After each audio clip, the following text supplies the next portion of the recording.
warahmatullahi wabarakatuh. Nama saya Risma Silvia, mahasiswi Pendidikan Bahasa dan Sastra Indonesia semester 7 dari Universitas Muhammadiyah Kartini. Di sini saya akan mereview artikel yang berjudul Analisis Penderita Gangguan Cadel pada Kajian Psikolinguistik, penulis Nur Afifah Kriviani pada Jurnal Bahasa, Sastra dan Pengajaran, volume 7, nomor 2, tahun 2020. Untuk menyelesaikan mata kuliah psikolinguistik yang diampu oleh Bapak Windu Diki Irawan, Sarjana Pendidikan Magister Pendidikan.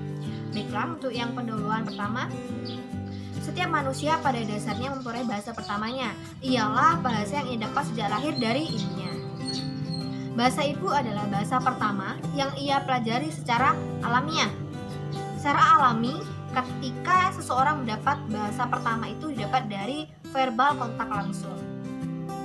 Harimurti tahun 1982 mengartikan bahwa pemorehan bahasa sebagai proses pemahaman dan penghasilan bahasa pada manusia melalui beberapa tahap, mulai dari maraban sampai kefasihan penuh.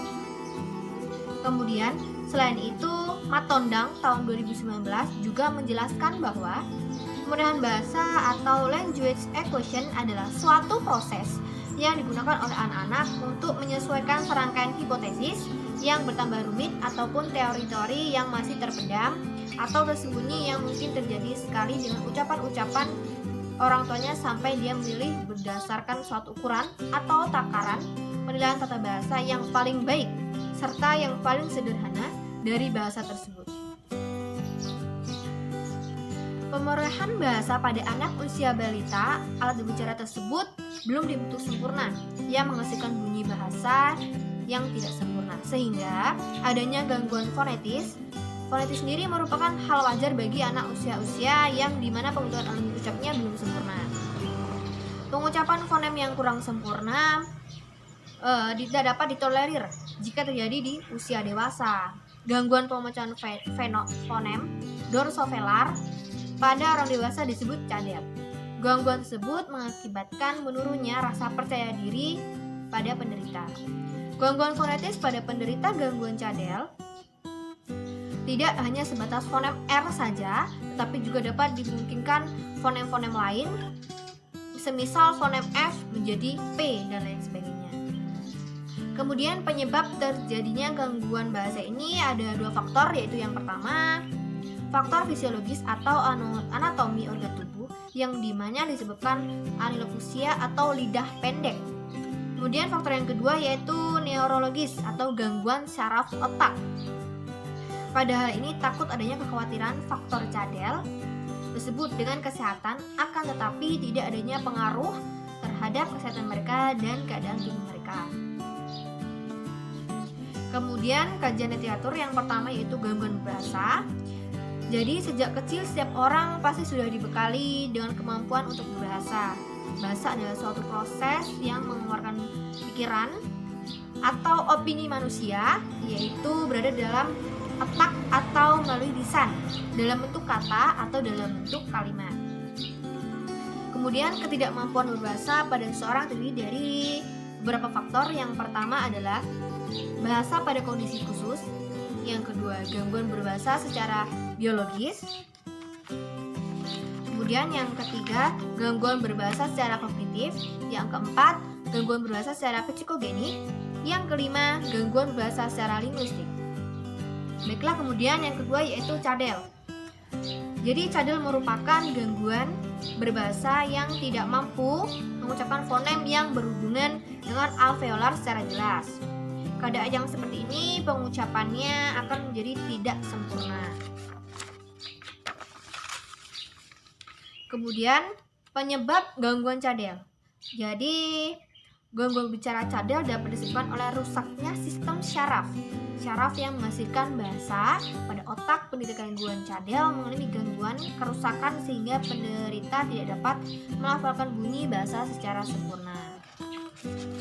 Jadi di sini ada 3 faktor penyebab gangguan cadel, yaitu yang pertama faktor lingkungan.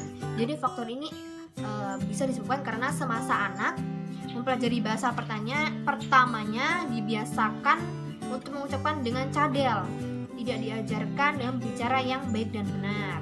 Kemudian yang kedua yaitu faktor psikologis. Faktor ini juga bisa mengakibatkan terjadinya gangguan cadel di saat anak memiliki adik-adik kecil yang baru belajar berbahasa dan meniru berbicara adiknya. Ini juga bisa menyebabkan cadel karena kebiasaan meniru yang membuat anak ini menjadi terbiasa mengucapkan kalimat dengan cadel. Kemudian yang ketiga yaitu faktor kesehatan. Faktor kesehatan juga dapat menyebabkan seorang menjadi cadel, biasanya keterlambatan berbicara seseorang di waktu kecil ataupun pendengarannya.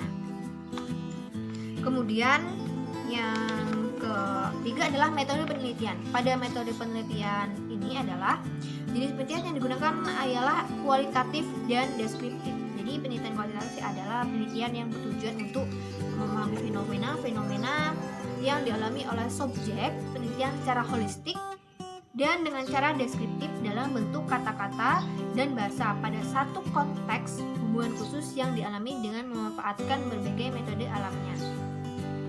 Pada jenis penelitian kualitatif dan deskriptif ini yang dilakukan oleh peneliti yaitu adanya data yang akan dianalisis berupa kata atau kalimat, jadi tidak berupa angka. Kemudian peneliti mengumpulkan data yang digunakan ialah wawancara voice note melalui media WhatsApp oleh penderita cadel. Jadi objek sumber datanya peneliti ini adalah anak remaja yang berusia 17 tahun bertempat tinggal di Sidoarjo, Cilacap, Jawa Tengah. Metode yang digunakan pada teknik pengumpulan data adalah dengan teknik pengamatan dan juga metode SIMAK. Karena metode data ini diberi nama metode SIMAK karena cara yang digunakan untuk memperoleh data dilakukan dengan penggunaan bahasa. Kemudian hasil dan pembahasan dari data yang sudah saya baca yaitu yang diperoleh melalui pengamatan media WhatsApp terhadap subjek P dengan mengajukan beberapa contoh kata. Peneliti telah mengamati dan mengajukan beberapa kata yang diujikan kepada P. Seperti contoh di bawah ini yaitu saya berlari bersama tiramu. Kemudian yang kedua, rumah itu berwarna merah muda persis seperti yang saya suka. Jadi pada gangguan fonologis yang paling banyak mengalami gangguan bahasa adalah pergantian bunyi yang berjumlah 7 kata, penghilangan bunyi berjumlah 6 data. Sedangkan penambahan bunyi dan ketidakteraturan bunyi tidak ditemukan. Jadi hasil wawancara pada gangguan cadel yaitu yang pertama adalah penderita mengalami cadel sejak lahir. Kemudian yang kedua adanya faktor keturunan bahwa ibu dari penderita juga mengalami gangguan cadel pada huruf P menjadi fonem P. Kemudian yang ketiga yaitu penderita memiliki adik juga yang menderita gangguan cadel sejak bayi. Namun salah satu adiknya tidak lagi mengalami gangguan cadel sejak umur 10 tahun. Kemudian pada kesimpulannya adalah berdasarkan penelitian yang saya baca, dapat disimpulkan bahwa penderita gangguan cadel ditinjau dari kajian diagnostik dari beberapa faktor, yaitu yang pertama psikologis dan dipenuhi oleh faktor lingkungan serta faktor bawaan ketika bayi yang menyebabkan anak menjadi tidak bisa melafalkan kata dengan benar, terutama kehilangan fonem T dan R, meskipun ada sebagian kecil yang masih bisa dilafalkan. Baiklah, itu saja yang dapat saya sampaikan terkait mereview artikel tersebut. Kurang lebihnya saya mohon maaf. Saya akhiri.